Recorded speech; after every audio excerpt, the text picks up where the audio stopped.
Ask you to join me in a moment of silence, please.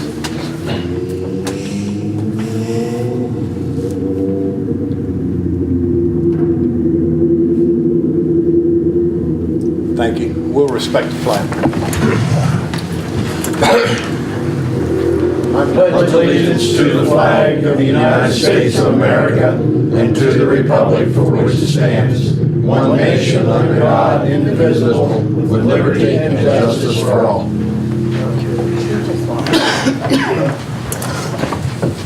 Put $10 in the flag jar. Should she stand and recite the pledge by herself? So we'll call a regular meeting of the City Council to order. And first item of business is recognize guests, and we have none who have indicated a desire to speak. But I just have to say something that's on my chest. This thing of having our moment of silence and our pledge prior to officially calling the meeting to order grinds on me. And I think that those items could be part of our agenda and done after we officially open our meeting, but we've been advised that we should not do that. So I'm asking if there are people in the community who want to weigh in on this. I'd sure like to hear from you. And we've been told by certain folks that we should avoid having those kind of things, activities during our official meeting. So we're trying to comply, but I certainly would like to hear if there are others who feel as I do. Dennis? May I wade in now? Well, you might. As a veteran, I will say that the moment of silence and the Pledge of Allegiance should be, and it should be, an integral part of any meeting. Whether it's at the beginning, the middle, or the end, it should be an integral part of the meeting. But like I said, we've been advised, so. That's my opinion. Yeah. Mr. Mayor, could I ask who advised us? Rich, we had communication from where? It was a part of the conference with Municipal League that some cities have moved that direction because of threats of lawsuit.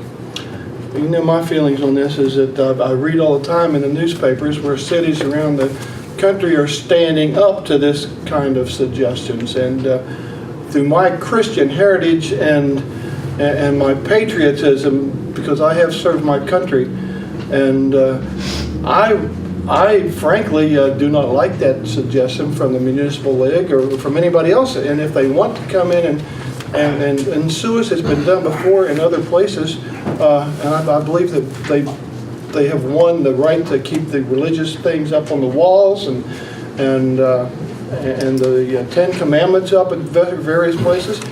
I, for one, believe that we should include this after we open the meeting, and let's profess our faith, because there's not enough people doing that right now. If you went to the last two movies that I have gone to, the news media will not report how these theaters were packed for God Is Not Dead and for Heaven Is For Real. We could hardly find seats for either one of them. People in our country, in our city, are good, God-fearing Christian people, and I do not like a minority that comes in and says you can't have your Christian prayers, you can't do anything having to do with the Bible. I think that's against everything the country was founded on, and if it takes a motion right now, I will make a motion that I can't make a motion now because it's not on the agenda. But I would make a motion, if I could, that we include this after the meeting is called to order. And maybe perhaps get that on the meeting on the agenda for next meeting. And that just fiercely makes me angry. Can I say something? Like I said, I would like for people to weigh in.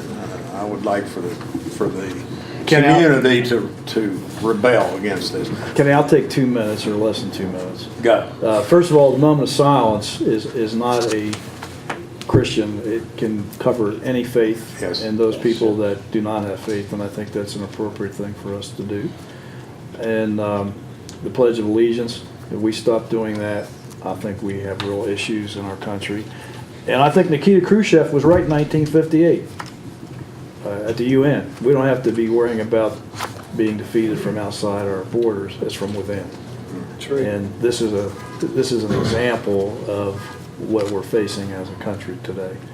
And I think we should hear from people. And I hope that both the papers cover I do hope how so. we feel about this. At least I know how Kenny does, and I do, and I think the whole council feels that way. And people should weigh in. I want to say the city of Bridgeport might have been through this recently, or it has various things posted in their council chambers and stuff, and I think went through a similar kind of thing. Yeah. Chair, if I could, just a couple of things. There's an action that I sent to several of you about 4 or 5 months ago out of, I think it's the city or town of Greece, New York. And the case is going all the way to the U.S. Supreme Court. I don't know if it's coming up in the next session, probably will be. And there were 2 atheist women who attended a city council meeting there on a zoning matter. And they had to sit through the, in their words, god-awful moment of silence. And they contested that. And it's gone all the way through the courts, I think at Second Circuit, U.S. Court of Appeals. And so that issue is still out there. That has not been determined by the court. The Newdow case that was decided a number of years ago, and the only case involving the Pledge of Allegiance ever to go before the U.S. Supreme Court, our high court held that the words "under God" were part of our heritage, even though they were inserted in 1954, not way back when the Pledge of Allegiance first came about. And there is no federal mandate that would prohibit this body from saying the Pledge of Allegiance. I'm not aware of any whatsoever. The Fourth Circuit U.S. Court of Appeals specifically held the year before the Newdow decision. That's what prompted that case going to the U.S. Supreme Court. Ninth Circuit said take "under God" out. Fourth Circuit said leave it in. That's the law of our land. Under God's still okay. So I don't know who gave that opinion at the municipal league. Maybe they know something late-breaking news that I'm not aware of. But and the moment of silence, there was a case, Wallace versus Jaffrey, probably 15 years ago, in which the distinction between government-led prayer and moment of silence was distinguished. Now that Greece decision out of New York could overturn Wallace versus Jaffrey, but right now, moments of silence and the Pledge of Allegiance are absolutely not prohibited by governmental bodies. I'll be happy to debate the fellow from the municipal league. I'd be happy to even say prayers every day if you want me to. When we, moment of silence and Well, prayer. it's out there. I'd like to hear from you. Dennis has got a little more comment, and then we'll move on. Okay, thank you. If I may add to my comment, these people actually have a holiday all their own anyway. It's called April 1st. Thank you, Dennis. for your You're welcome. Michael has something to say. Mike, Mayor, if I may say, I applaud you for standing up for this. There's a lot of times that people take this for granted, and you are the governing body of the people that elected you for Buckhannon. And I believe if you don't stand up for something, you'll fall for anything. It's time for people like us to stand up. Thank you, sir. You have my permission to move one chair right. Thank you. Michael Doss has begged off the scene. He said he really didn't have anything to report, but he had some personal things to take care of. Matt? I'll try to be brief. No, it wasn't the last time. Do a better job of being brief. I will. That's an understatement. Better as compared to last time. Just a couple things. I've reported on this before. We do have an officer still at the police academy. He is set to graduate next Friday. For some reason, this time seemed longer than the last one did. I don't know. Maybe just anxious to get him out and get him on the road. But he will graduate next Friday. We'll do a short reintroduction to the field training. He did undergo 2 or 3 months of it while he was waiting to attend in January. So we'll do some refresher and then have him on the road. And the target date is still the Strawberry Festival this year to have everybody up and running. The last thing I'd like to report on is a program that we've been kind of working on and tweaking and really getting to the point to where we're getting ready to roll out. And this is a program that actually I've had conversations with others about, some on council when we've talked about manpower issues and some of the other issues that face the police department and the community.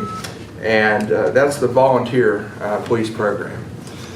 I know several years ago I was asked if I would ever consider a police auxiliary unit, a reserve force, if you will, made up of volunteers. And really at the time, I didn't give it a whole lot of thought because the Upshur County Sheriff's Department had their own reserve force, and they were able to assist the city police in a number of matters.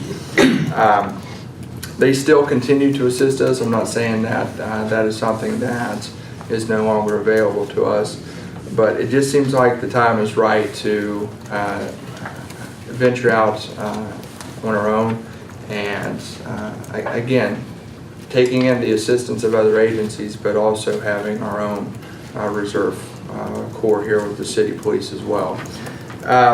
This reserve really became into its own right in the last 2 or 3 months.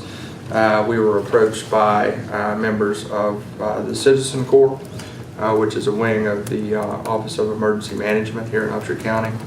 We've been in the talks with them for a while as we began to more seriously consider having a reserve corps here with the city police by partnering with them.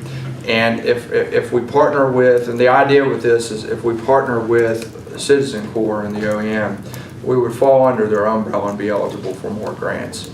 And that's precisely what struck up this latest round of meetings. What had really brought any further forward movement of a reserve corps in the last several months was obviously funding. And that's something that has seemed to remedy itself by continuing our cooperation with Citizen Corps. Members of the Citizen Corps, including their president, Bill Durante, and his wife, approached us. They knew of a grant that was available to get us some equipment and get us basically a foundation set to serve as an upstart for this reserve corps. So we had some meetings with them to kind of craft out the direction that we felt that a volunteer corps could best serve the city police and the citizens of Buckhannon. And I'll get into more on that vision here in just a minute. But the fruit of this meeting was basically they assisted us in writing a grant. The grant was approved by the state. It did provide the city with $15,600 to purchase equipment to serve as an upstart for volunteers for this volunteer corps and for volunteer activities with the police department. The bulk of this purchase will be realized through the purchase of IRP radios. These are the radios that the police department itself has received through grant monies over the last few years. And this will allow volunteers in a volunteer capacity during volunteer activities to be able to communicate with one another and with the city police officers. So the remainder of that is going to be outfitting safety vests, those type of things for the potential volunteers. So the vision with this is primarily at this point is to assist us where we need assistance the most. And that right now is during the many events that we have throughout our community, to include parades, to include the 5K events that go on, seems like almost every other weekend in the nice weather. We have a lot of events in the summer, such as the antique car show that occurs downtown on a couple of nights in midsummer. Many other events of that type.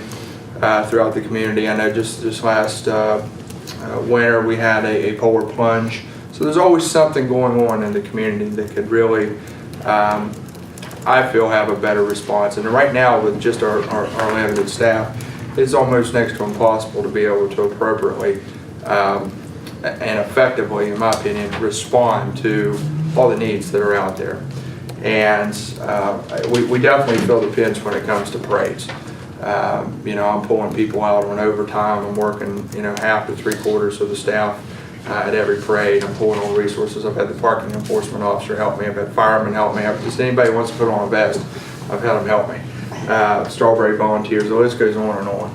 And so the time is ripe to really call upon the community to assist the police department, again, where we need assistance the most. And it would start with these types of events, very much including parades and direction at crowd and traffic control, direction at parades. Of course, we weren't limited at just that. You know, obviously, we would have to be restrictive in terms of what is allowable. Obviously, nothing that is that would call for any enforcement action. Something that a police officer should be doing. We're not going to ask a volunteer to do, and I don't think the law would allow us to do that. Take the place of a certified police officer, but they would be a helping hand in many non-enforcement type activities. So if you're going beyond the immediate need that I just mentioned, this would also include the many programs that we put on throughout the year, which can be in and of itself very straining on our manpower. So we could very much receive assistance, and we have, to a degree, already received assistance through volunteers. We've had a volunteer student from the college served with the police department for going on 2 years now, and she's been instrumental in the many programs that she's helped us, one, put together, and two, put on herself. Now she's grown into that capacity, and so we've had volunteers to a degree, but now we're just wanting to make it more formalized, have it actually as a part of the police department. And this program is going to be known as VIPS, VIPS, which stands for Volunteers in Police Service. So if you would look that up, if you would Google VIPS, VIPS is a well-established volunteer corps or police auxiliary corps throughout the United States. In fact, our very close neighbor, Bridgeport Police Department, has had a VIPS corps with their police department for a number of years now, and have used their volunteers in much the same capacity as what we have envisioned as having ours. And they've had a lot of success. I just recently spoke with them, and we've had ongoing conversations with them to help get the ball rolling on our end. But this is my most recent conversation with the chief. He speaks nothing but high praise of it. He thinks it's a very valuable asset to have with the city. So we would envision the same as well with Buckhannon. Now, have I seen Bridgeport, they have a VIPS cruiser that I think that they Bridgeport do Clark actually, somebody- yes. Now at this point, I don't envision us doing that, but again, you know, I was asked. I started getting the preliminary word out at a couple of meetings in the last couple of weeks, and I was asked if this would also include foot patrols, like neighborhood watch type activities. I said, well, I'm not going to limit it to that, but the immediate need right now is traffic control and assistance with programs. That's the immediate Well, need. yeah, I was thinking of the 5Ks that you do where you have a cruiser at the back and everything. Mm-hmm. You know, they're a cruiser that you're gonna dump, it's not good enough for patrol and everything. Yeah, sure. It's excellent for that. Sure. And what's the age limit? Right now, the minimum age is 18, and we haven't capped an age. 'Cause I've seen one of their volunteers over in Bridgeport that must be at least 100 years. Yeah, I know that there are some folks, but hey, this is the way I look at it. As long as a person is willing and able to do it, you know, volunteerism in and of itself is really hard to come by nowadays. And if someone wants to donate their valuable time, because the way I was raised, time is as valuable as money. You know, and if somebody's donating their time to you, that's as valuable as money. You know, Excellent. and it's just like gold. It's a good And program. I tell you what, we welcome it with open arms. Now, obviously, this is a program that is going to represent the city. It is going to represent the city police department, so there obviously would be some restrictions. You know, we can't, you know, as much as we have needs and would welcome volunteers, we do have to have standards. So that it would entail background checks. It would entail a process of being interviewed. And so we're in the process of establishing that foundation now, those types of procedures. We're getting that finalized. And so what I really just hope to do tonight is just kind of get the word out that we're getting close to finalizing this. We're ready to roll this program out. And if the media could assist in kind of generating some interest out in the community and getting some buzz going about it. Certainly if there are any questions from either you folks or anybody watching this on TV, anybody that would read it in your stories, please feel free to call me. You can reach me here at City Hall. You can email me, Matt Gregory at BuckHannonPolice.com. I'd be happy to answer any questions you may have. So where we're at right now, this is just a preliminary announcement. This is where we're at with it. We received the grant, we purchased the equipment. We're continuing to partner with CERT, so we already have that foundation. So we'll have a ready-made partnership with that, and in my opinion, may very well be able to draw volunteers from that body as well, because CERT is made up, or the Citizen Corps is made up of volunteers from the community, and you know, so it's a ready-made pool of volunteers already. So this is just putting a little more specific spin to it, and so I think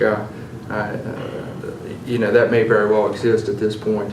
But part of this foundation, and I'll just kind of roll this out and keep it in your minds.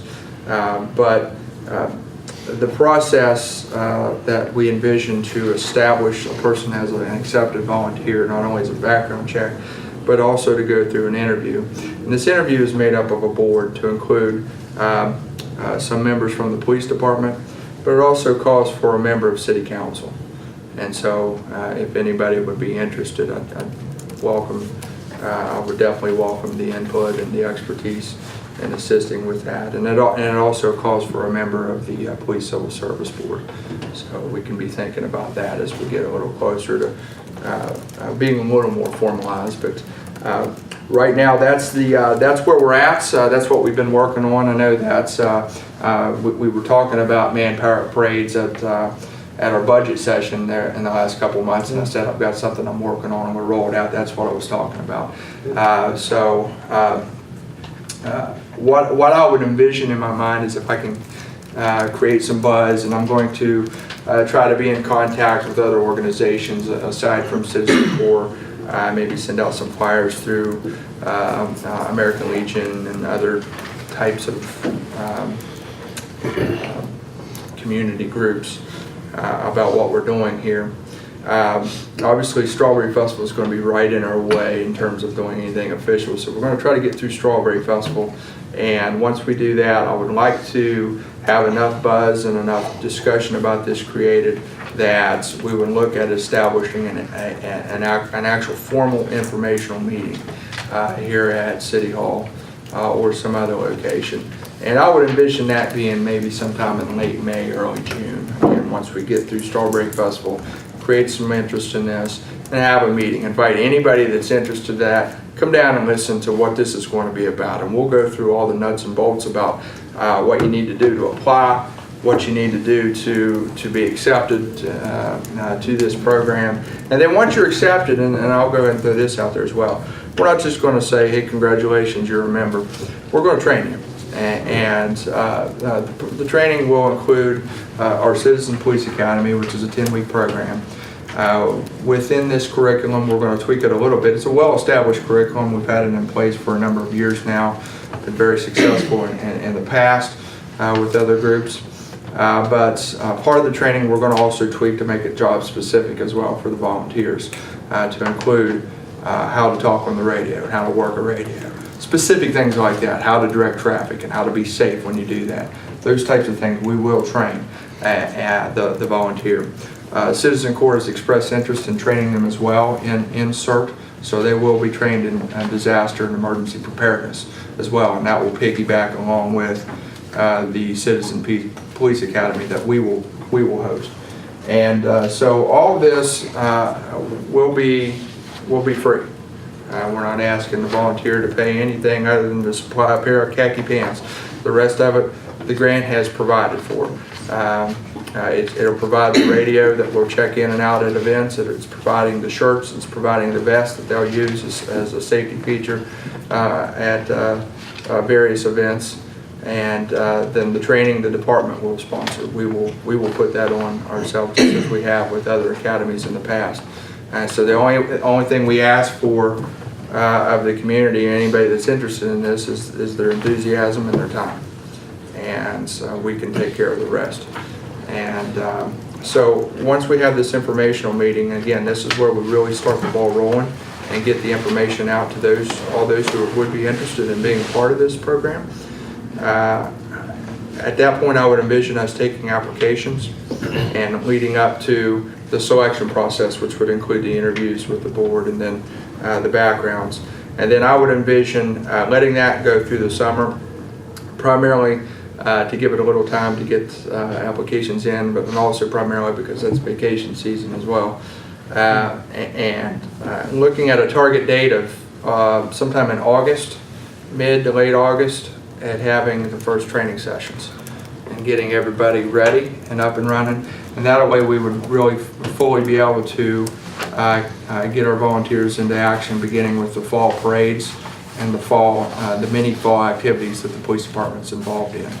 And so that's just kind of a rough timeline that I'm just working through to be able to progress toward this ultimate goal of realizing this and having it up and running. And so I'd be happy to entertain any questions on this. First of all, I think it's a very great idea. I'm anxious to see that done. Also, do you have a running list of people locally who wanted to become a police officer? We do, yeah. We keep a list of those who have applied and those who have tested with us. Absolutely. Okay. Another thing, I know people say they want to do volunteer, blah, blah, blah, blah, but are you planning on having it like, well, if they don't show up to volunteer for so many times, then they're out of there? Yes, correct. That's a very good question. Yes, it's built into the policies that we're writing now that they have to be committed. And again, that's all we'll ask of somebody, is to be enthusiastic and to give us your time. You can't just join and say you're a member and that's it. I know years ago I was a member of the emergency squad here in Upshur County. I served as an EMT, as a volunteer EMT, and we had to log in 10 hours a month as a volunteer with the squad. So we're asking 8 hours a month, and there should be ample opportunity to do that between all the many events that the community has and all the many activities that the police department is involved in as well. Well, you know how I have advocated having a neighborhood watch for years? Yes. I think that would work great with that also. I think this very well could spearhead that, yes. And again, speaking about what our immediate needs are, not really restraining it so much, but allowing us to meet as a group and allowing us to expand on ideas. It could very well expand into something more formalized like that as well, yes. Matt, I'll piggyback on what Pam said. And I think one of the areas that you might want to consider, besides the parades and other kind of activities, I live on the corner of Arnold and Smithfield Street, and when kids were walking home from Academy today, my wife was working out in the yard, and a black vehicle blew through the stop sign. I mean, didn't even slow down, and there was a lady that was driving the car, and I obviously can't see, and I sit out in the back patio. And it's amazing the number of vehicles that blow through that four-way stop sign and also drive way too fast And one of the things that you might consider as an activity for volunteers is those areas that are from academy or intermediate where kids are walking home. That might be a time of day, either going to school or going home from school. Maybe the people driving will think about doing that, there's an ad out on the side. Yes, sir. I mean, it is absolutely reprehensible what people are doing in our city as far as the speed limit and ignoring stop signs. And, you know, I talked one time about sitting in the middle of the intersection with a big old red suit and a stop sign on my head. I'm still thinking about doing that, but my friend said I'll be run over very soon. But something, we got to do something about it before we have a tragedy. So I applaud you what you're doing here, and I think that, you know, I think we do need neighborhood watch. Yeah, and I think, you know, honestly, you know, again, speaking on what I just spoke about with Pam, I think as we meet and as we meet with council, we discuss community issues, and we meet as a volunteer group and have that liaison between the volunteers and the police department. I really think that we would only be limited by our own imagination in terms of what good we can do for this community. So, Thank you. Any other comments, questions for Matt? I think the more we get our policemen out visible, whether they be volunteers or the regular patrolmen, get them out into the community so people can see them and know that they're your friend, they're not your enemy. I think we can make a really nice working relationship between the citizens of Buckhannon and the police force, and I think it's a great program, man. thank you. What I'll probably do as we progress to our next meeting, and I get a little closer to putting a date on a formal meeting, is probably don't need anything official from council, but just ask that you bless the program and be willing to move forward with You it. said bless, that's really. Did I? Wow, hey. Thank you, Matt. Thank you. Sam?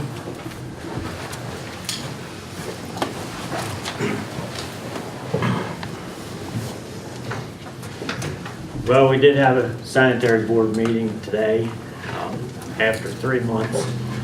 So we had a really long agenda.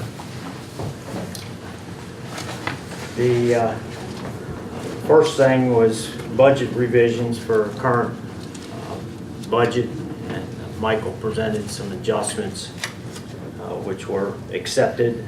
He also presented the budget for next year for review, and there was no action taken, but hopefully will be at the next meeting. We've employed Potesta Associates, a consulting engineering firm, to assist us with a project on the Weston Road. And, Mark Sankoff with that firm attended the meeting and reviewed plans that they have prepared relative to both a water line and a sewer line to extend on the south side of Quarter H West from our existing sewer and water facilities near the Hampton Inn. We hope to progress with that project, talk to the property owners, and possibly have opportunity to do some work on that project this summer. We also talked about the Brook Street Pump Station project, which of course is the project to recover from the interceptor failure at the tennis courts at the West Virginia Wesleyan College. We've made a lot of progress in the last month. We were pretty limited over the winter. We had hoped to do more before now, but just could not do work in the weather that we had. One of the primary elements that we accomplished was setting the wet well, which was a structure, part of which was about 12 feet in diameter and 15 feet deep. Pretty tricky operation. How heavy was it? 11 tons. And it took a 50-ton crane to pick it up and reach where it had to go. Brian Mitchell, who heads that construction crew, did a very good job at organizing that work and setting the sheet piling. The problems that we had at the tennis courts where we couldn't hold the banks of the excavation, and we didn't have as bad conditions at this location, but we also had opportunity to prepare better and took advantage of that opportunity. We've also completed some more on the force main, and the setting the wet well was kind of the big issue in this project, and that's behind us now. We also have been working on a permit modification for our NPDS permit. Two different elements. We've been advised by the people watching the project, the Brook Street project, because we got the IJDC funding, that we have to get a permit modification for that project. And we're also using that opportunity to submit a request for modification relative to the permit conditions for the discharge of the plant, and the issues that we've talked about so many times here with the severity of the oxygen demand parameters. We've had several personnel matters. We lost one member of our line crew in December. Just wanted to work somewhere else, and we lost another member actually today. Dave Elbin retired after 44 years with the sewer department. Been an excellent employee, skilled and easy to work with, and very dependable and reliable. So that's a major point that we lost somebody of that caliber. But we've also advertised and hired Derek Marsh, and are looking at another person that applied to fill the 2 open slots. With the collection system projects, we're finished with the project across the Housing Authority, except we have been doing some cleanup there. Again, weather has prevented us from doing more sooner, and preparing to continue on across the Burton Phillips farm to support the development that Lanny Dorr is working on that property. At the plant, we had a DEP lab inspection and also a lab testing certification that have been done over the last month. And the lab inspection went well and the certification testing went well, and both of them are a credit to Phil Jenkins, who is responsible for that activity. We've had a couple of interesting equipment maintenance. Had one of our major tractors, loader, Kubota loader, front end loader, that failed, and we thought it was the hydraulics, and because, which could have easily been in the $5,000 to $8,000 range maintenance repair. We've been through that before, and their investigation, they were able to repair it for probably $200 or $250 instead. So a lot of credit to our maintenance crew. We put into operation our plant drainage pump station, we talked about over the last 6 months. And we also talked about a couple of our bigger projects, the completion of Mark Avenue and work on Gum Street, which actually the Gum Street project won't be in Gum Street, it'll be the feeder lines that come down from Chestnut and Kanawha, which date back into the early 1900s and are in very poor condition, as we've learned the hard way with a couple of sewer complaints over the last month. Just reinforce the plans that we've had in place. That was all. Questions for Sam? Thank you, Sam. I got a couple comments. Sam, when you advertise there's an opening, how many people do you get applying compared to like 20 years ago or 15 years ago? Have you found a change there as far as the number of? We didn't get a whole lot of applicants this time. And whether it was just circumstance, timing, but we advertised over the 2-week period as we normally do. And we didn't get a lot of applications. I've heard there's a lot of issues out there with employers that are just not getting very good responses when they have open positions, and makes you wonder what's going on. And then I'm sure I'll get some grief for saying what I'm going to say now, but when you mentioned that you hadn't had a sanitation meeting for 3 months, I have asked the council to consider revising or restructuring, and I would do the same thing with the boards that have paid appointed positions, because we are paying whether we have a meeting or not, or whether a person attends a meeting or not. And I think it's something that this council needs to address at some point in time. It's not an immediate issue, but I do think we need to review our compensation policies for appointed board positions, and also eventually for council positions, the mayor position, recorder position. But it just struck me, it hit me, and I think Pam sort of flinched when you said 3 months. I think you did, Pam, on my lawn.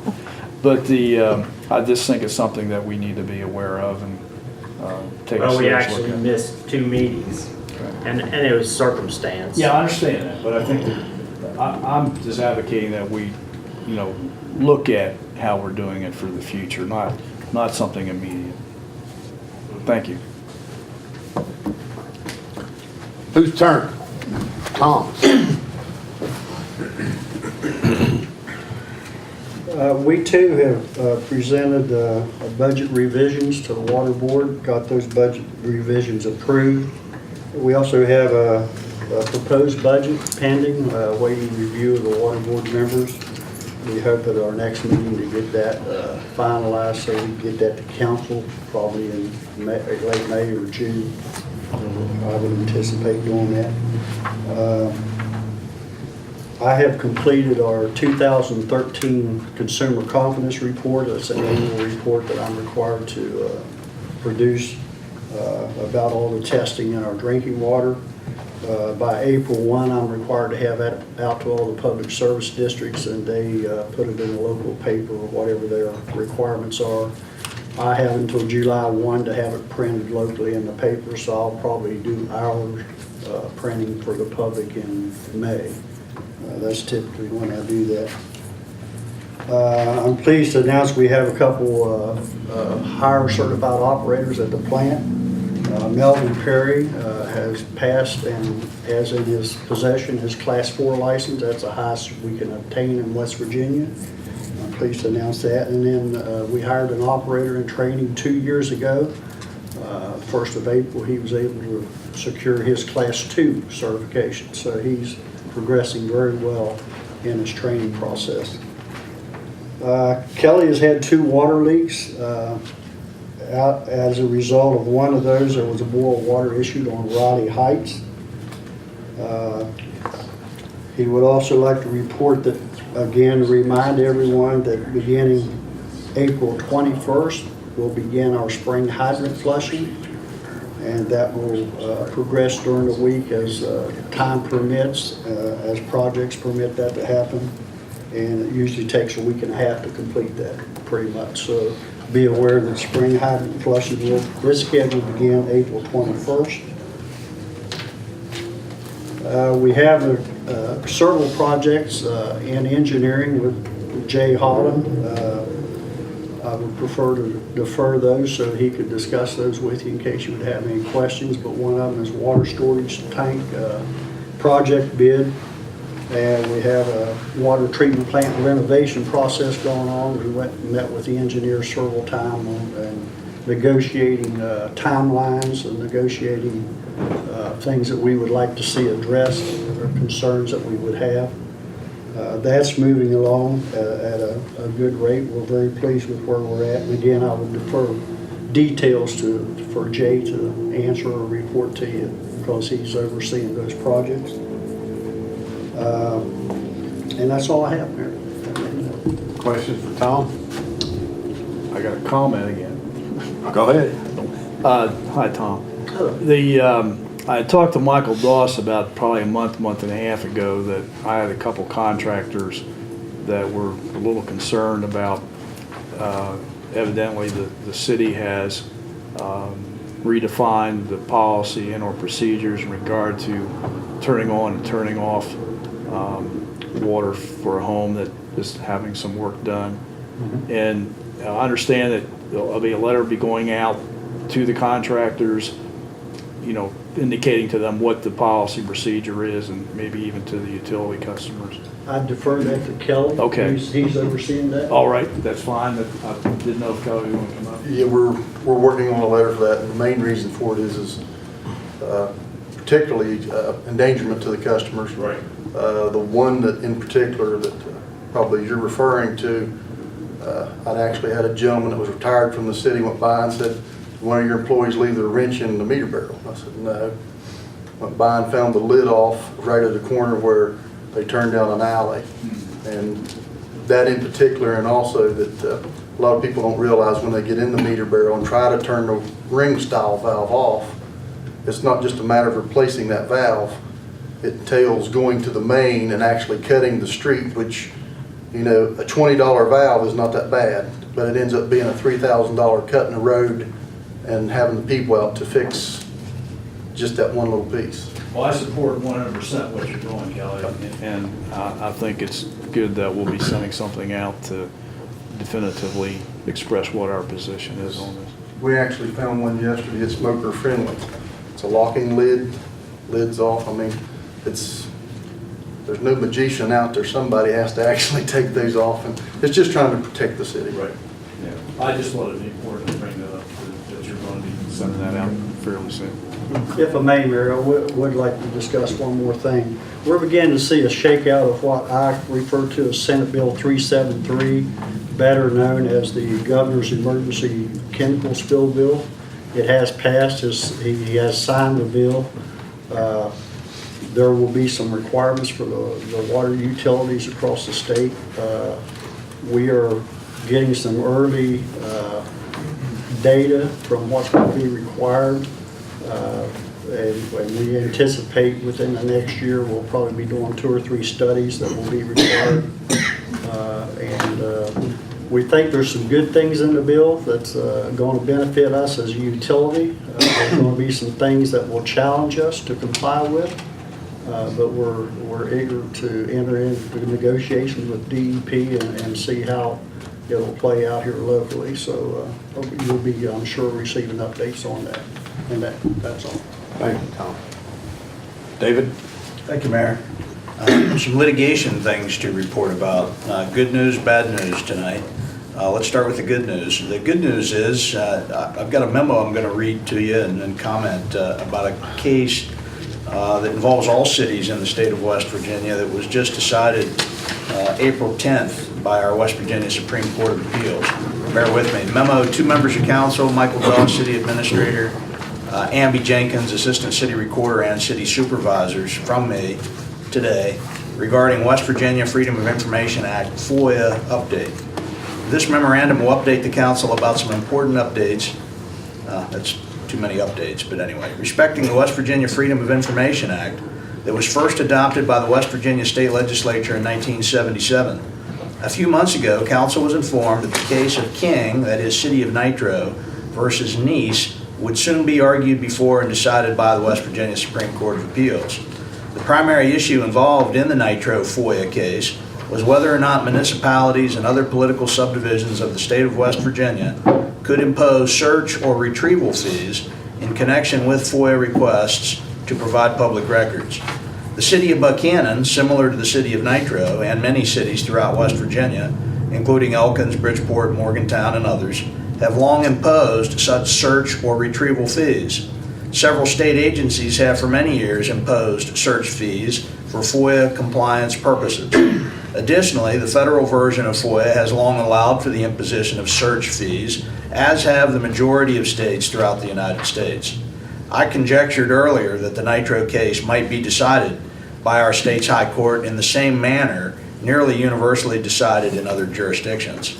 I'm very pleased to report to the council that on April 10, 2014, that the West Virginia Supreme Court of Appeals in a 4-1 holding specifically held in the Nitro case, a copy of which opinion is attached as follows, quote, based upon the statutory language of FOIA and the agency-specific regulations that impose search fees under direct authority of FOIA, we determine that the fees authorized in conjunction with FOIA production requests include the actual cost of production as well as a search or retrieval fee, provided that any such fee is reasonable.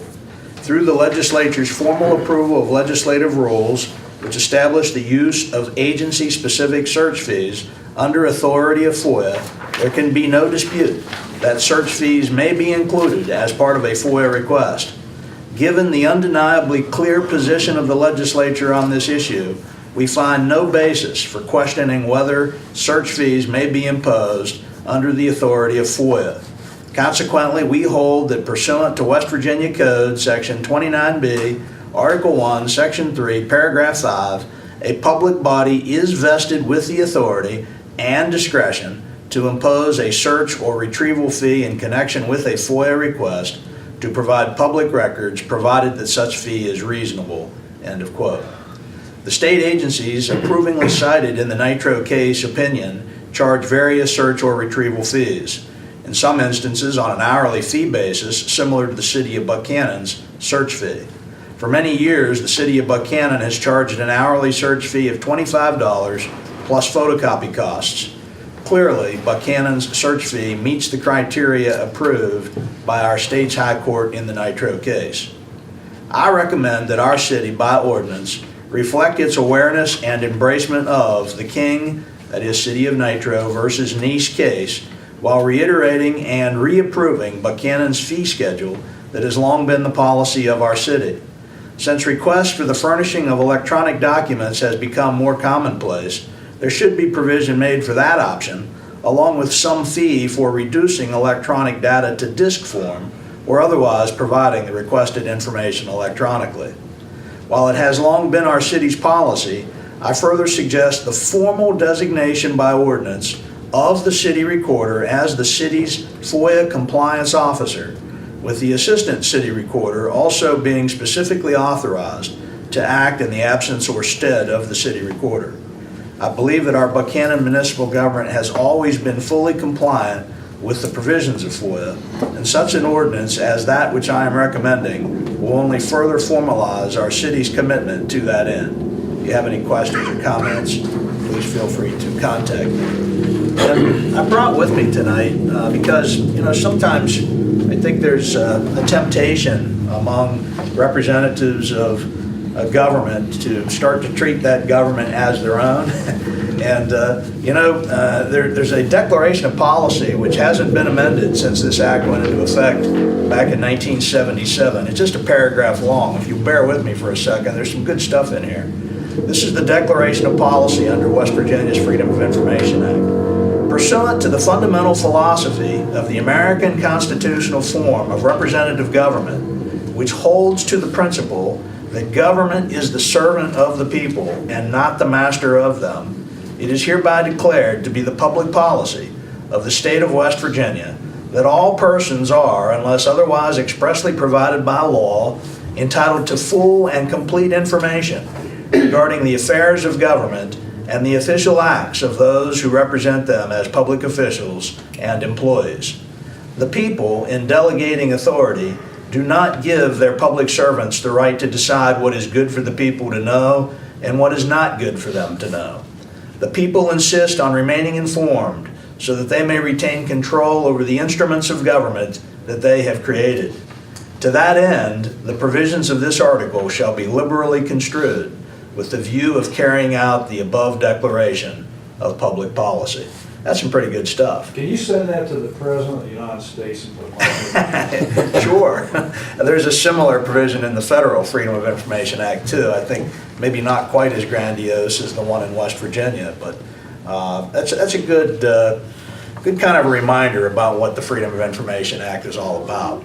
Again, as you heard me say many times over the years, I think our city has always steadfastly done a good job with FOIA compliance.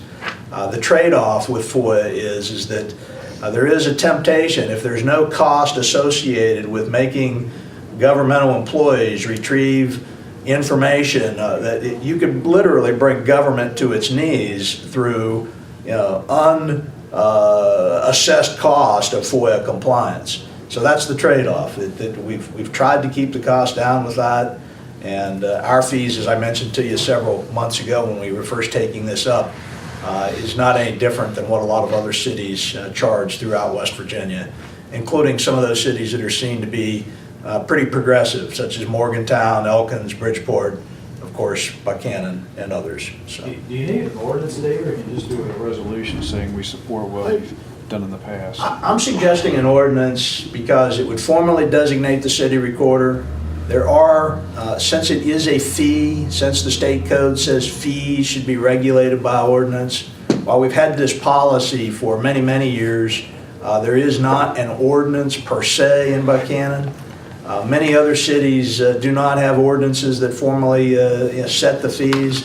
There is, if you want to increase the fee at some point, you're going to have to amend the ordinance. That's a bit of a pain, but maybe it should be. Maybe there should be discussion about that by the council. So, But you could have a resolution doing the same thing, right? Actually, there is a statement, I can't tell you where it is right offhand, that does highly recommend an ordinance that's where I'm going. specifying out all the procedures. I'm not suggesting to you that the policy is unenforceable or is not lawful the way that it is, but there is that provision in the code that says you're supposed to have fees set by ordinance. It's different from water fees and fire and police fees and sewer bills and waste collection fees, but nevertheless, it's a fee. Can you put in the ordinance that, and instead of actually saying what the fee is going to be, just use the word reasonable? So that you don't have to go back all the I time? don't think so. You think you have to spell it out? Yes. It's sort of like our cemetery plots, you know. We revisit that every 5 years or so, and we find that we, are not assessing enough for those kind of costs. I don't think this is something we'd have to revisit terribly often, Dave. I think we need to look at our costs again and to establish a fee rate that includes the electronic distribution of some of our records and everything. And one question is, when do you charge for the first hour? After the first hour is finished, or is it from the minute 1 through minute 59 is the first hour, or do you charge increments of half hour, 15 minutes, whatever, and to dividing the first hour up? Many cities do it on a quarterly hour basis. Quarterly hour? So if it's $25 an hour and you want a FOIA request is going to take you 8 minutes to comply, you get that minimum $6.25 fee. That's the way you attorneys do it too, isn't it? Well, I actually charged by the 10th of an hour back in the good old days. Yeah. Yeah. But in any event. Some more litigation news. Are there any other questions about the FOIA stuff? Can I sort of gauge the propriety in proceeding at some point in the next couple of meetings to prepare an ordinance along that line? We've got some other ones coming too, so. And would it be possible for Rich and Amby to work something up to present to us in the way of a fee schedule for all the other things that might be considered in there? Sure. Well, we'll work with Dave to Include Michael Dawson in that. Oh, he's not here. He doesn't. Michael and I talked about this just yesterday, so. He's going to be in charge of it. The bad news litigation story, we just received on April 10th, the week last Thursday, a copy of a complaint filed on behalf of an Upshur County resident, Donna Sue Angus, naming 3 defendants: Jim Gregory, doing business as Gregory's Barbershop, Samuel L. Baxa, and the city of Buckhannon. On North Canal Street, basically in front of Jim Gregory's Barbershop, a lady back on April 12th, 2012, slip, trip, something on a, not a water meter, but a manhole cover. And I don't know what her injuries were. The complaint doesn't really recite any specifics about that. No one with the water department, and you can ask Tom and Kelly, no one here at City Hall knew anything about this. There had never been any contact with the city about an insurance claim or anything of that sort. So this was a complete mystery to everyone. We don't know very much about it. Since this is one of those negligence kinds of cases, at least that's the allegation, we are covered under our insurance policy. Our risk carrier was contacted. They've recognized coverage under our policy, and Zurbach and Thompson, who we have actually hired to do other work for us not too long ago in another litigation that wasn't covered by insurance, was assigned as the attorneys who will represent the city in the litigation. My inclinations have never been, even when I am engaged in litigation for the city, I try to not offer too much. We don't try the case publicly, but I would observe that there are some things in this complaint as far as punitive damages being asserted against the city. There's the West Virginia Tort and Insurance Claims Act, which prohibits the suing for or the recovery of punitive damages against political subdivisions in the state of West Virginia, including municipalities. So that stuff will all be flushed out by Zurbach and Thompson during their course of their representation of the city in the matter. A meeting has been scheduled for next Tuesday, I think, although we're looking at maybe changing the time around. That's also the exact same time that Senator Rockefeller is due to be up at Westland. So we're working on it, and we'll go forth and do the best we can on behalf of the city.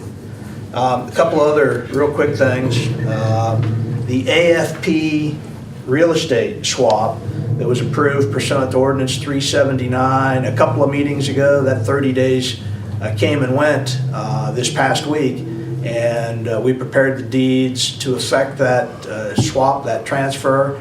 Mayor Davidson signed the deed on behalf of the city. Mark Carroll signed his deed on behalf of AFP. The plats, the certified copies of the ordinances were attached, recorded in the county clerk's office a couple of days ago, so that matter is now fully concluded. I spoke at great length with Michael Kellerman day before yesterday on the ongoing, seemingly never-ending, now 6 months pending easement restriction at Cemetery Hill. And Mr. Kellerman has agreed to recognize the city's position. He is going to make a couple of proposals to the city. He assured me that we would have this before the next meeting on May 1. So that's where we are with that. He does recognize, I think I have him convinced that it makes sense, since the lease of the top of Cemetery Hill, that portion where they have their head end, is tied in with the franchise agreement that we do every 5 to 7 years. And since this particular easement goes directly into the head end, they're really these 3 things: the lease, the franchise agreement, and this, what is not going to be a permanent easement, but a temporary easement that ties in with the terms of the lease, should all be resolved in one fell swoop. So we'll see what the proposal is, but at least they're saying that they recognize our position. The meth abatement contamination ordinance, I haven't heard a whole lot from people weighing in. Councilman O'Neill sent the day after our draft presentation a couple of weeks ago, weighed in one issue that Tom had. He thought the 10-year being on the registry that we propose, it might be too long. He was suggesting 5 years. Somebody else weighed in and said they thought it should be forever. So again, that's something that's up for the council's input and decision. I am continuing to propose, though, that we have a first reading at the May 1 council meeting. David, I was shocked when you made that report as part of your presentation. I really think you've done a nice job on that ordinance so far. That Upshur County was we were the #1 in regard to meth in the state per capita. Is that Number 4, as far as total reports. Number 1, as I understand it, as far as per capita population, yes. I really didn't think about it too much when you said it, but later on that evening, I think at some point in time, the city council and the county commission and the school board and both law enforcement, sheriffs and city police and the college ought to have some kind of, what do we need to, not just do that ordinance, but what can we do to really eradicate this kind of problem in our city and county? I don't have any suggestions now, but I think we need to include the prosecuting attorney. What kind of plan do we have to really get rid of this scourge to our society? It's been a relatively piecemeal approach, to be honest. We do a bath salts ordinance, and that makes a little bit of a dent. The drug house ordinance, which is something else we're looking at, would make a little bit of a dent. You hope that a few dents collectively will make a noticeable improvement, but it's a horrific. We know the college years ago had some issues. Actually, there were undercover people that exposed a lot of issues. This is 25 years ago. Yep, I remember. And I don't think it hurts to have undercover. If people know there's going to be undercover out there, that creates a solution to some degree anyway. Yes, sir. Michael Doss's home rule plan, there are some really tight timeframes associated with that. And I believe in addition to the meth contamination abatement ordinance, you're going to have on first reading at your May 1 meeting, also the home rule ordinance. It's basically, the ordinance is going to be pretty short. It's going to reference as an exhibit the bigger plan. But that's something that has very tight timeframes. Not really much opportunity to say, let's table this and we'll take it up next meeting. He's got some June deadlines that need to be met. Already talked about the Angus suit. Well, several of us met with Carl Tenney at the site at the Tucker Street property a week ago. He assured those of us who were there that by Good Friday, he would have that lot cleaned up. He has been working up there the last couple of days and has made noticeable improvements. It's not Good Friday yet, but we'll see how close he comes to hitting the mark. But it is substantially, it's getting substantially better. We're getting closer to being where we want him to be. Just a couple other real quickies. The insurance auto auctions matter. I'm still waiting on them to provide the information that I requested 2 weeks ago. Hasn't come. That's the reason you don't have that ordinance tonight. It's almost Friendly Way Day and Service to Youth Champions Day.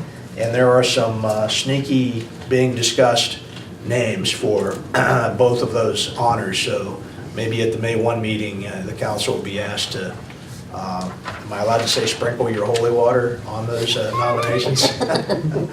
And the only other thing I would say is congratulations to Dave Elvin as a guy that's been here for 31 years. When you're talking 44 years, that's a long time to put up with this place. 44 years, my golly. That's quite a mark. Just a step above you. And happy Easter, even if the guy at the Municipal League is cringing as I say that. That's all I have, unless you have questions for me.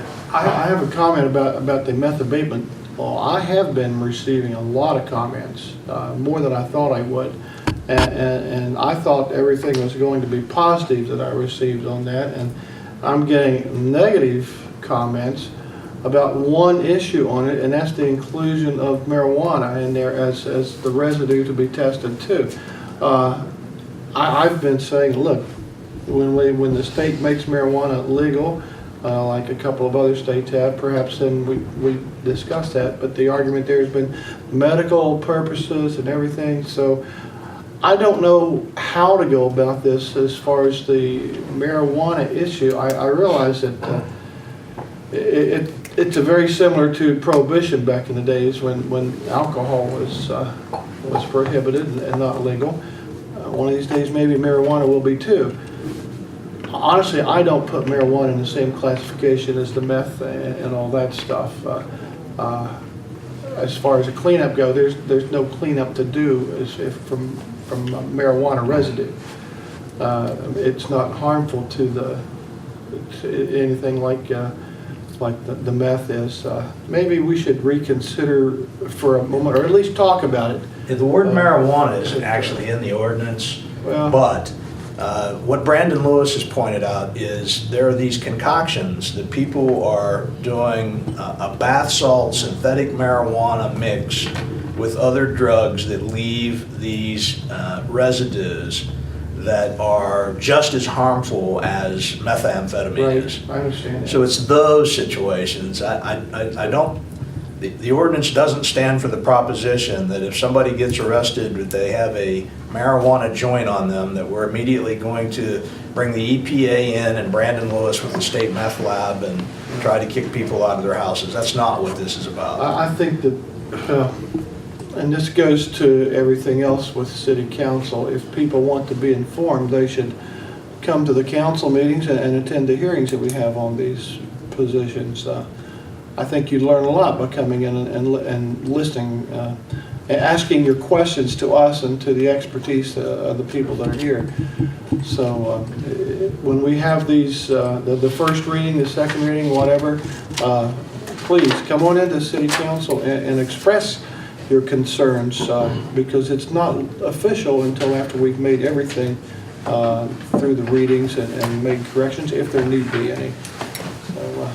We do want some information. If the council approves the ordinance on first reading on May 1, second reading would be at the May 22 special meeting, and there'll be a legal ad in the paper about that before we hit that point, but May 22 would be that one that the council would be, assuming that it's approved on first reading, that would be the one to enact it. Well, it's like if you don't vote, you've got no reason to complain. If you don't attend these meetings and learn, you've got no reason to complain either. I would be remiss if I didn't say this, it'll come my surprise. There was a study out this week, and it's in the, I can't remember what medical journal, but there was a study showing that the use of marijuana, especially in children and youngsters and young adults, does cause brain abnormality. And that just came out this week. So does alcohol. Yeah, well, you know, the alcohol goes, misuse of anything is not good for you. But our society seems to be much more accepting of, legalizing marijuana over the country. I think we have to, I just had to say that wrong. The last conversation I had with Brandon Lewis about marijuana, he said that one of the things that older people need to be cognizant of about marijuana is that whatever you might have done back in the 1960s when you were a college student, the marijuana of 1990 on is 5 to 25 times more potent than the pot that was around back in the good old 60s and 70s. So that's another thing to be mindful of, which exacerbates these residuary effects that you might not have thought would have been very prevalent decades bygone. I think the other aspect of that is trying to actually assist landlords to protect their property. Absolutely. And I've gotten some complaints about folks saying, oh, it's going to, cause me extra expense and so on. I have to go far. I think last week there was a case in Morgantown where an apartment building had 9 apartments and it is now shut down. And all those people relocated because of a meth operation in one of the apartments. So, it's it might cause some additional expense in the process, but might save horrendous expense of not having to either completely rehab the property or tear it down, or not make any profit out of it too. So there's quite a bit of consideration to be done, I think, on this one. I think maybe their leases need to be rewritten and to include something in their lease concerning these problems that they legally sign. I sympathize with the landlords, and I realize that they really truly are the victims in this because they have no control. But the legislature, and its wisdom and everything, decided that they'd take away the Victims Assistance Fund, which was really being given out to the people that were using the meth and everything that caused the problem to start with in their homes, which to me it's just a matter of not enforcing the law the correct way. But the beat goes on. But the beat goes on. Nikita Khrushchev was right in 1930. Oh man, it's the second time. Any other questions for Dave? Okay, in your correspondence, you have this Wesleyan College thank you letter from Barry Pritz for your reading, and West Virginia College bond document summary, which gives you an idea of what we did and why and all that. That brings us to our consent agenda, which is approval minutes of the regular meeting of April 3rd, special meeting of April 8th, special meeting of April 15th, approval of building and wiring permits, approval of payment of the bills, and approval of a zoning request for Pub-NT Train, 6 North Kanawha Street. I'd entertain a motion to approve the consent agenda. I so move we approve the consent agenda, and in doing this would like to say thanks for Philip and Paula for coming here. Not too often we get members of the community come in and while we're reading their request for zoning or whatever, and I appreciate that. Wish them all their business. Thank you. What exactly is your enterprise? Excuse me, sir? What is your business, your enterprise?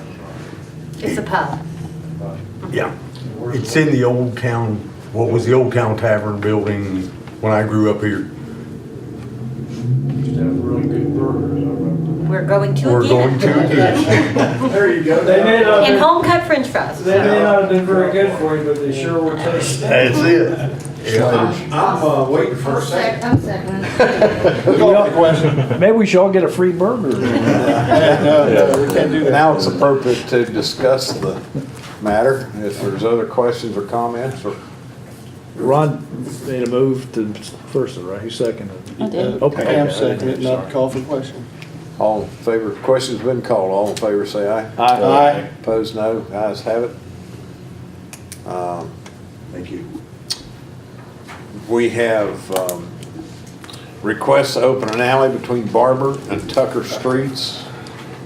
Rich, you want to speak to that? I'll defer to Mr. Pugh. Okay. Well, there's an alley that runs where Brooks Jones lives, on the corner of Florida and Barber Street. The next house up Barber Street, I believe, is 101. And there's an alley between the two properties. It's currently, it's not an open alley currently, and it's overgrown.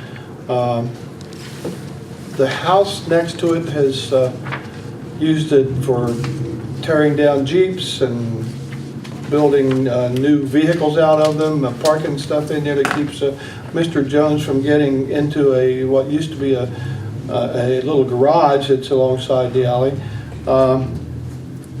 It's also been used in the past for some drug trafficking because it is not open. There's no visibility through there.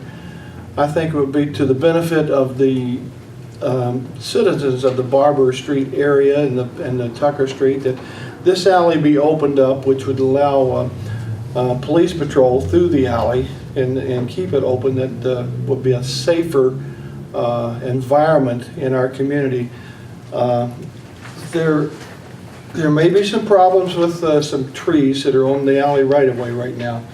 And I don't know, Rich, these buildings look really, really close, don't they? Well, in that era, for most of those buildings, Yeah. they typically built to the Yeah. line, so. But It would actually probably have to be surveyed. Or over the line. Well, I think over the line is Mr. possible. Jones has surveyed at least the front part of it because he's got surveyor stakes and orange paint out there, the front part going back to the corner of that little first garage there. I've just been requested by neighbors to bring that up and to see if we could open that particular alley up. And I think it would be a good idea if we consider that. I think we ought to survey it, as Rich said. Yeah. We ought to get a survey so we know the alignment from the approach on Barber Street side seems to line up with what looks like an approach down on Tucker. Yeah. And those buildings seem to be sitting on the alley. Well, I think as Rich said, they are right on the line. But like I say, There's a, It's close. yeah, I don't know whether Really this, close. is this line something That's, Susan drew? no, I just drew that. Okay, so, Was Henry Anderson's place near there? Yeah, it's it's right, on up the right street. next to it. Yeah. so, we'll investigate this and come back. Yep. Street committee? Nah, you and me. Okay. Well, you have to take it to consolidated board next week anyway. Well, we gotta get I a mean, it's a- survey it's a before we good say idea. anything. It's gonna be quick. I mean, it's a good idea. It won't take long. Okay. West Virginia Strawberry Festival requests are in there. There's a parade schedule, Several pages. several pages. And I don't think that we had this meeting, and I don't think they're asking for anything they haven't been doing in the past. They're still having the horse show Saturday ahead, and the parade. And you'll see that horse and carriage parade, 4 to 5 p.m. on Saturday, May the 10th. Then it's the Junior Royalty, the Fireman, the Strawberry Run, the Antique Car Parade, Grand Feature Parade, blah, blah, blah, blah, blah. And we had a sit down and we went over all these things with them, and Michael was very involved in this, as were Matt, had input into this, and I would recommend that we approve this requested schedule of events from the Strawberry Festival. And I would entertain a motion to that effect. So moved. Motion made, is there a second? Second. And seconded. Question, discussion? All in favor signify so saying aye. Aye. Comments and announcements, Ron? Okay, first of all, that weekend's gonna be pure unadulterated heck in Buckhannon. The horse show, the horse parade, graduation at the college, the high school prom, and Mother's Day, all in this particular 24, In her wedding. 48 hours. And her That's right. wedding. I'll be at Stonewall Resort. Stonewall Resort, you won't have to worry about the drugs for that one. That's the 10th, your wedding's the 10th. Yeah. Anyway, we have a policy at City Hall about the random drug test. And I think perhaps we should start implementing that every 3-4 months or something like that. Somebody random from each department of the city. I think we should consider that, especially we're not exempt from this kind of thing, and public or private employment requires it. I think public entities like us should also require that random drug testing be done. That's my comment on that. What's our handbook?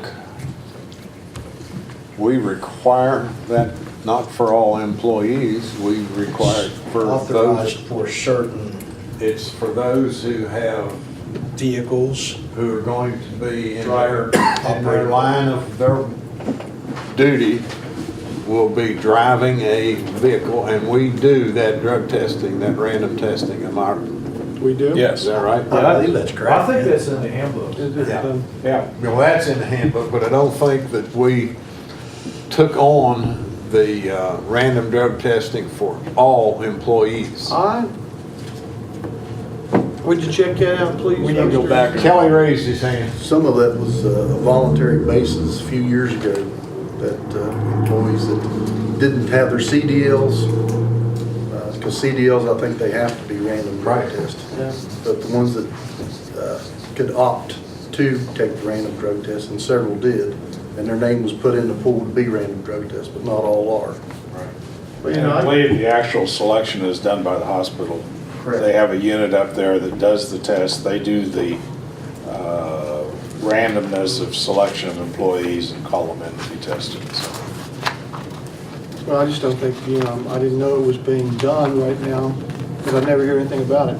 Yeah, But, well, we you will if you. yeah, we get the reports. Well, and as far as volunteering, I'll be glad to volunteer, because I know I've never taken the drugs. But volunteer is something else. It's the ones that don't want to volunteer that actually, why it's called random, I guess. And I just bring it out there with all the talk of drugs. Well, I think we take a look We're at not that, exempt. and- I don't think it hurts to review them. Take a look at the Yeah. employee handbook, and we'll, if the council wants to amend that handbook, now, I could be wrong, but I think that we only require it for those who are gonna be driving vehicles. And, Or operating a piece of equipment. or a piece of equipment, if they're, Or figuring out what my taxes are. yeah. And, but if you wanna revisit that, certainly that's available to us, but, the first step is we have to require it. Okay, Happy Easter to everybody. thank you, Ron. Be safe and remember what our reason for Easter is. Yeah. Rich, you have a comment?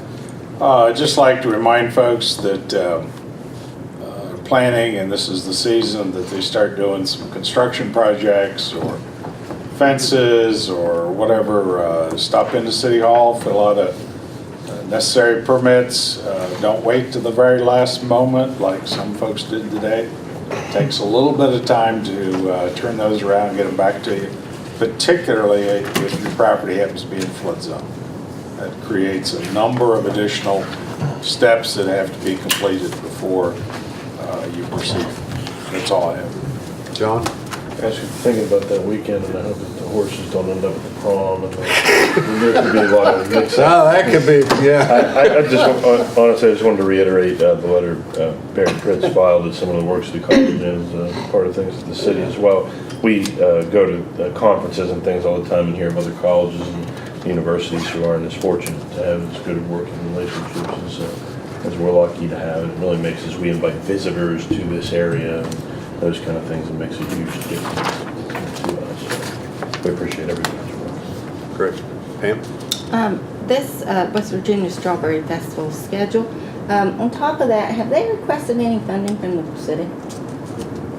I think that's part of our budget. I think it's in the budget which we approved, and I forget what that amount is. I think it's $5,000. I think it's $5,000. Oh, we're giving them 5,000 this year? I believe so. Great. Comes out of recorder's salary. Okay. Well, I know that the funding for sponsorships is really down for Strawberry Festival this year, so if anybody out there has any money they want to, need to get rid of, Strawberry Festival certainly needs it. And on top of everything else, I just want to wish everybody a happy Easter and a safe weekend. David? I just have one comment which I think is positive, hopefully for the future. To be not this strawberry, but the following strawberry. There's several friends of mine, we were discussing the other day. There's a Vietnam War wall traveling memorial that the City of Buckhannon Strawberry Festival has an opportunity to possibly host a year from this strawberry, and I've asked the people that have talked about it to come to consolidate a board meeting next week. But that'd be really something I think exciting for Buckhannon to have, in recognition of our veterans. So y'all have a nice weekend, and sorry to talk so much. Okay. Thank you, Mayor. As a representative of Channel 3, Mountain State Video Imaging Channel 3, I'd like to remind everybody that if you don't get us on the cable, you can get us on YouTube. All the meetings for the last at least 5 years all of the events that Mountain State Video Imaging on Channel 3 has aired is on YouTube, or most of them anyway. That address is www.ch3ondemand.com. Thank you, Dan. Let me put it in front of the camera like an amateur, and I will show them here. Read that again, please. It's blurry. There it is. www.ch3ondemand.com. Okay, anybody else? We're gonna have a Then we're quick going to executive session. jump into, but I think I get a chance to make a comment, and I would reiterate all who've said Happy Easter. It's always a happy Easter for my wife and I because we get all of our family home, and it's just great. The house looks like this, but it's all blurry. It's noisy and a lot of fun, and I hope everybody has family and a lot of noise and a lot of fun and a happy Easter. And I may get sued, but we remember what the season's about. Amen. Remember what the season's about. And so we're entertain a motion to enter into executive session per 698A. So moved. Property Second. negotiations. Motion made and seconded. All in favor say aye. Aye. Opposed no. We're going to do it. That means all you folks who are not members of council are free to go.